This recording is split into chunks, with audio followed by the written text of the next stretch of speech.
сега искам да поканя Свилен Кунев да разкаже малко повече за предприемаческата програма на Русенския университет, която след всяко едно събитие съм сигурен, че става още по-добра.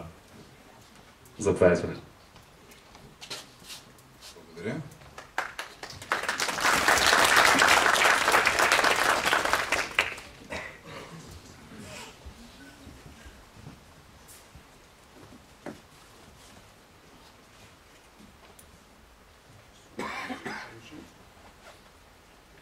Така, уважаеми колеги и приятели, може би за пореден път представям пред вас тази презентация, затова тая вечер доста се почудих какво да ви покажа по-различно, за да нямаме повторение на нещата, а в същото време да запазим фокуса и да видим кои са най-важните ценни неща, които можем да ви предложим.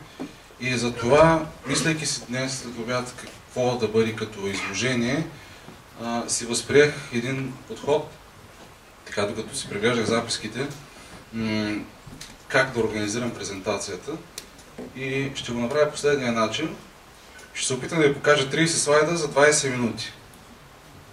Малко бързичко може би ще ви се стори, но ще видите, че скоростта е подходяща. Защо ще ви ги покажа? Защото искам да ви покажа с това как може да хване един период от 10 години на принципа на тангото. Една крачка назад, базирайки се на опита, базирайки се на вече постигнати резултати, могат да дадат сила за още 2 крачки напред. И затова съм решил да бъде 30-20-10. Две неща ще ви разкажа днес. Първо, връщайки се назад, нашата идея за работа в сферата на предприемачеството, иновациите, стартира може би още преди 10 на години, когато беше първият проект с университета Корнел в Щатите. Може би тези от вас, които са чували, знаят, че е в топ 5 на американските университети. С тях работихме заедно по един проект. Създавахме една магистърска програма, която е регионално развитие, но базирана и фокусира много пряко връзката публично управление и бизнес дейност. От тук тръгнаха нещата, може би като първи основополагащ камък на международната дейност, международното сътрудничество. Малко след това, няколко години след това, вече имаше и първите видими и ясни резултати. Наши студенти, бакалаври, с менторството на колегата Даниел Павлов, той стои там горе, успяха и спечелиха национална награда за предприемачество на Junior Achievement от България. Кристален приз 2011 година. И това беше още един мотив, още един основен камък, който ни потикна да вървим напред, да вървим нататък. И до тази година, когато вследствие на всички неща, които направихме през годините, участвахме, ние като факултет, в един конкурс на Министерството на икономиката, европейски награди по предприемачество, като Министерството отговаряше за националната селекция. Тъй като това са европейски награди и са с европейски финалисти. Какво се случи там? Това беше през май месец сега, тази година. Стигнахме от всички подадени кандидатури, полуфинал 5 кандидатури, ние бяхме на 4-то място. Малко ни не стигна да влезем в топ 3. Пред нас, между другото, са приятелите от Start Smart. И ето това е един пример как, макар и на моменти да се съревноваваме, позитивният дух се усеща и в това. Поводът за това участие най-вече беше нашия формат лятно училище по предприемачество. Какво представлява той и откъде тръгна? Преди няколко години, 2008 година, нашият факултет влезе в една мрежа Решица се казва, по името на един град в Румъния, където тя е създадена, и обединява 15 университета от доста държави от Юго-Източна и Централна Европа. С помощта и финансирането на Германската агенция за академичен обмен, и ние работим с тези колеги, с тези университети, и всяка година наши студенти, докторанти, бакалаври, магистри, докторанти участват в тези мероприятия. Летни училища по предприемачество. И сега, за да не съм голословен, само с няколко штрихи ще маркирам последните инициативи. Първата от тях е Тръгвам от май месец насам, май месец 2013, лятното училище в Македония, в Охрид, където имахме наши представители, докторанти. Там целта беше темата на училището социално предприемачество или социална отговорност на бизнеса. Идеята беше да разработят устойчива идея за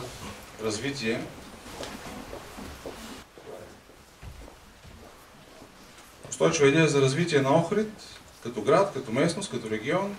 И интересното тук беше, и е било, колегите там участваха, че това се презентира пред кмета на Охрид, пред местната управа и е било оценено по достоинство. Ето няколко снимки от този момент, когато екипите разработват своите бизнес модели, подчинени на тази обща тема социално предприемачество. Какво да се направи като бизнес, като идея, за да се развие местността и регионът Охрид. И доколкото ми разказаха, цялото събитие, за да е още по-атрактивно, се провежда на кораб в Охридското езеро. Стигаме до октомври месец, сега преди месец и половина, октомври месец тук при нас в Русе, когато ние бяхме домакини на следващото поред лятно училище по предприемачество. Обаче какво беше по-интересното тук, по-особеното, че ние се фокусирахме върху технологично предприемачество. И не случайно сега това ви представям, защото именно тази вечер търсим допирната точка между бизнес уменията, бизнес инициативите и технологиите, които се представляват, и имаме доста хора сред вас от компютърни науки, софтуер, инженерство, които могат да намерят своята бизнес изява.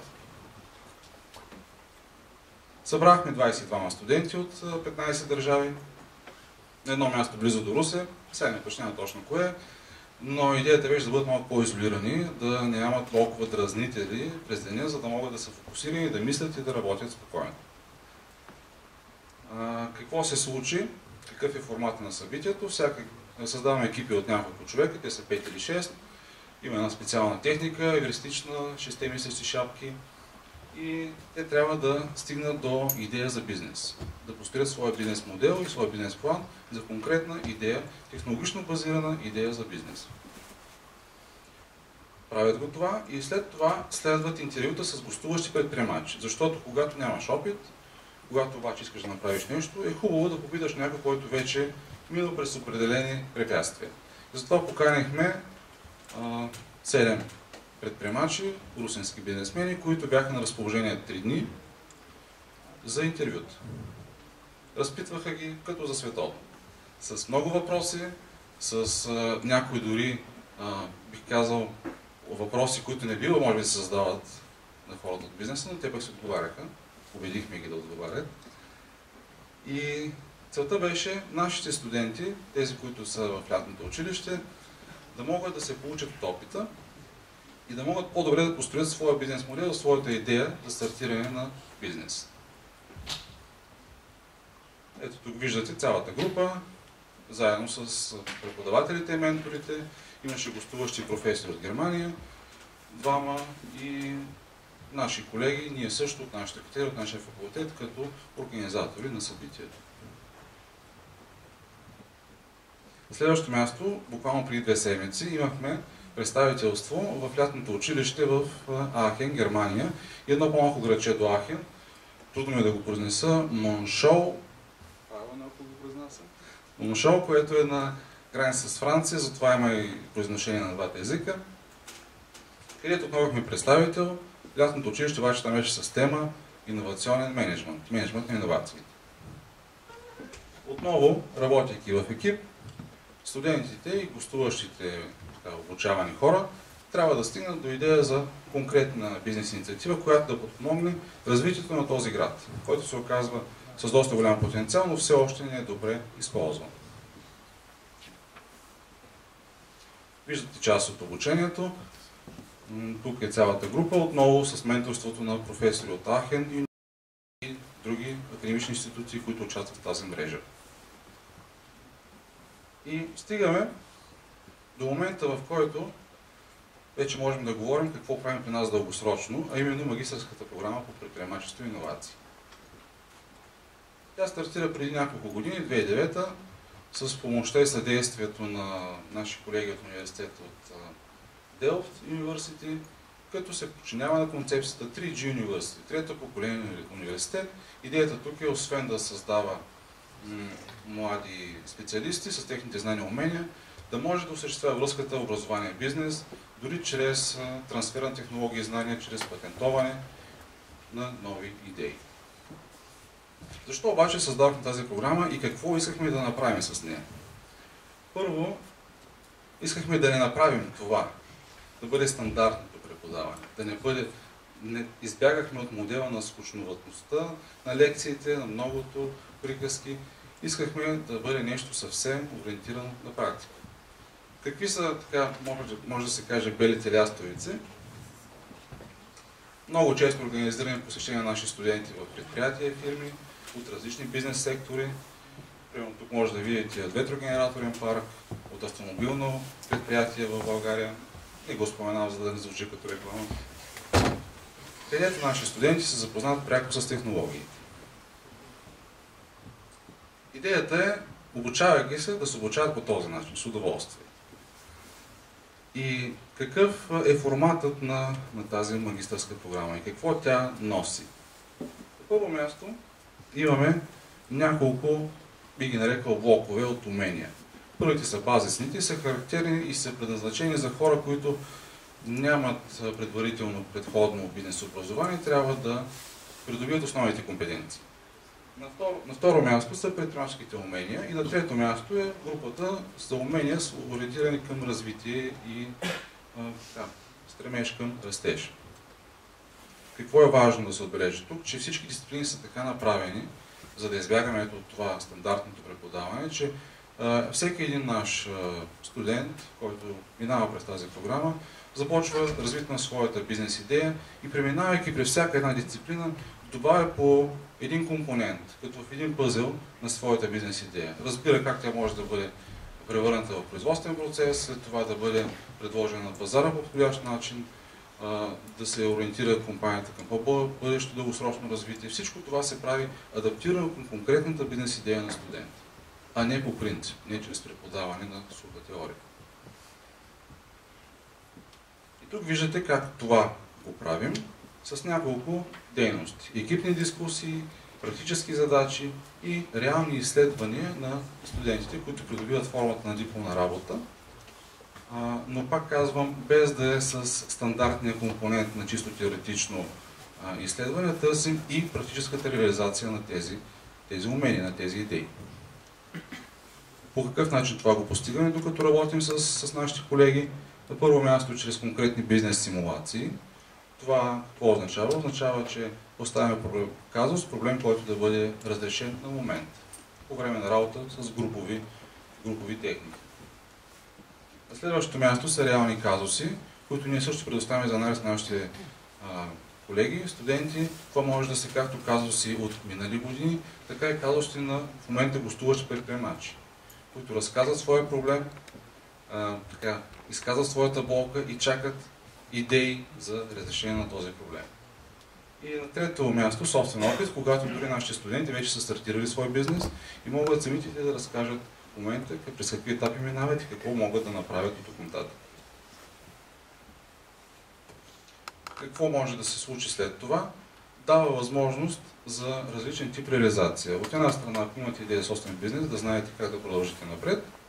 От друга страна, ако пък сте ориентирани към подпомагане на хора със собствен бизнес, как да им помагате, ако работите в институции, организации, които имат тази цел.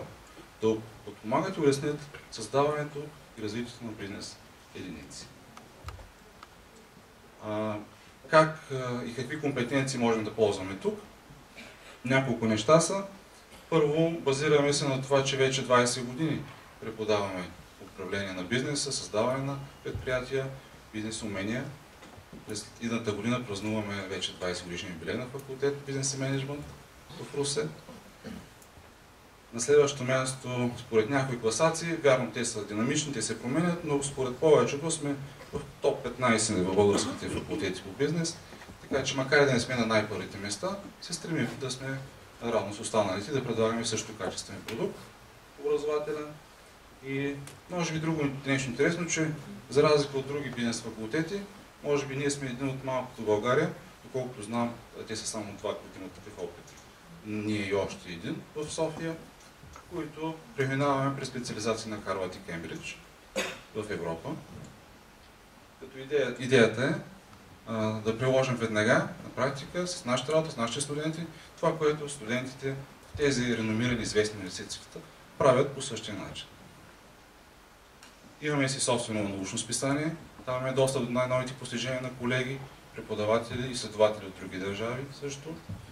И не на последно място, моята слабост може би, международните проекти, където с помощта на европейско финансиране и друго привлечено, работим в международни консорциуми за усъвременяване и усъвършенстване на това, което преподаваме, това, което можем да дадем на нашите студенти и това, което ние допринасяме също към другите колеги от други държави. Тук може би още ще спра, за да не се похвалим предварително, но до година също има това големи проекта, на които сме координатори за цяла Европа. В обща линия това, надявах се да бъде кратко изтегнато. Благодаря ви за вниманието и после сме на лице за въпроси също.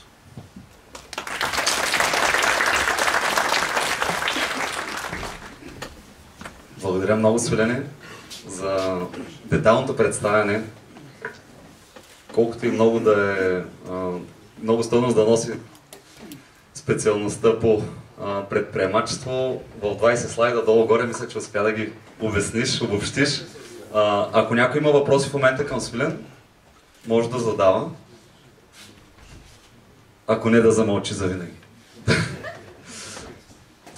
В кръга на майтапа естествено, след събитието може да си говорите с него, ако имате интерес към нещо конкретно да питате Свилен.